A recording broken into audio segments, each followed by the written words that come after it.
মানে ইমাম সাহেব হুজুর আজকে আলোচনা করছেন বিদায়ী হজ সম্বন্ধে। আমরা যদি বিদায়ী হজ রাসূল সাল্লাল্লাহু আলাইহি ওয়াসাল্লামের বিদায়ী হজের শেষ পাশাকে আমরা আঁকড়িয়ে ধরতে পারি, ইনশাআল্লাহ আপনার জীবন সুন্দর এবং সার্থক হবে। আপনারা জানেন ইতিমধ্যেই দেশ একটা কঠিন পরিস্থিতির মধ্যে বিরাজমান করে।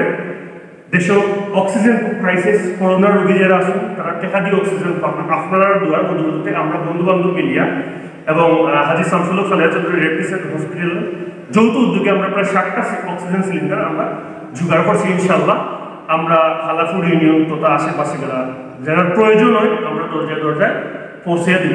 আপনারা যদি প্রয়োজন হয় আমার ইমাম সাহেব হুজুরের লোকে যোগাযোগ করবা, আমরা তো আসি।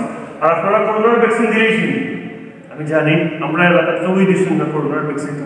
এটার দিক দিয়ে আমরা নেক নজর দিতাম, সরকারে বারবার তাগিদ দেন আমরা কিন্তু করোনা ভ্যাকসিনটা দিলেই তো বলবো।